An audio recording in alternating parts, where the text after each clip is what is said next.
මෙයාගේ තියෙන්නේ මේ සුසුම්නාව සම්බන්ධයෙන් තදවීමක් තමයි මෙයාගේ තියෙන්නේ. ඒක නවහිර වීමක්. දැන් සාමාන්‍ය මේ බෙල්ල ප්‍රදේශයේ තියෙන මේ කසේරුකාවේ අතර තියෙනවා පොඩි ජෙල් එක වගේ. මේ කෙලෙවිල ඇවිල්ලා සුසුම්නාව තද වෙලා තියෙනවා.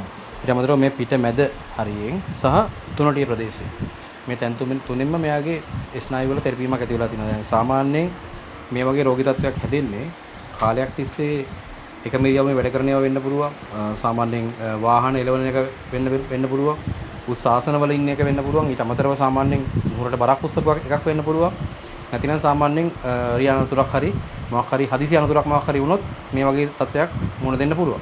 ඉතින් ඒ රෝගී තත්ත්වයක් නිසා තමයි මේ සුසුම්නාව තද වෙලා තියෙන්නේ. ඉතින් දැන් මේ වගේ රෝගී තත්ත්වයකදී සාමාන්‍යයෙන් ගොඩක් කට්ටිය යොමු වෙන බටහිර ප්‍රතිකාර සඳහා. හැබැයි බටහිර වෙදකමේදී මේ රෝගී තත්ත්වයට බෙහෙත් නැහැ. දැන් මේ වගේ රෝගී තත්ත්වයක් ආපුවාම බටහිර වෙදකමේදී තියෙන සාමාන්‍යයෙන් වේදනානාශක බෙහෙතක් හරි නැත්නම් ඊට අමතරව ඉන්ජෙක්ෂන් එකක් හරි නැත්නම් ශල්‍ය කර්මයක් හරි කරන එක. හැබැයි දැන් අපිට ශල්‍ය කර්මයකින් තොරව මේ රෝගය නිත්තාවට සුව කරන්න පුළුවන්. දැන් සාමාන්‍යයෙන් අනිකුත් වෛද්‍ය ක්‍රමවලදී ශල්‍ය කර්මවලදී සාමාන්‍යයෙන් 50ට 50 කියලා කියනවා. හැබැයි අපේ වෛද්‍ය ක්‍රමයේදී 100%ක් මේ රෝගී තත්ත්වය සුව කරන්න පුළුවන්.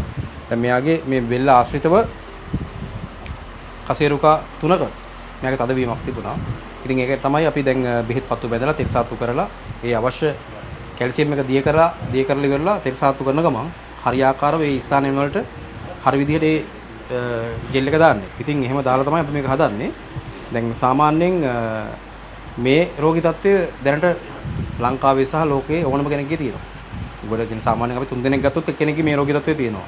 සාමාන්‍යයෙන් මේකට අපි මේ බෙල්ල ආශ්‍රිතව ස්නායු තෙරපීම මේක මේ උරහිස වැලමිට සහ මැණික් කටුව දක්වා යනවා. මේ වේදනාව වෙන එක සහ හිරිවැටීම කොන්දේ සිට කකුල හරහා මේ තට්ටමත් එක්ක අස්සෙන් කකුල දිගට මේ රෝගී තත්ත්වයේදී වේදනාව සහ ඇවිදින්න අපහසු ගතිය, විසික් වෙන ගතිය සාමාන්‍යයෙන් ගොඩක් වෙලාවට මල මුත්‍ර ක්‍රියාවන් සිදු වෙන එකත් අඩපණ වෙනවා මේ වගේ සුසුම්නාව ආශ්‍රිතව තදවීමක් ඇති වුණාට පස්සේ. දැන් මේකේ අපි කරන එකෙන් සියලුම රෝග ලක්ෂණ සුවපත් කරලා හරියාකාරව කසාය ඊට අමතරව කැඳ වර්ග ඊට අමතරව බෙහෙත් පත්තු බැඳලා අපි අතින්ම බෙහෙත් පත්තු බැඳලා තෙල් සාතු කරලා තමයි සුවපත් කරන්නේ.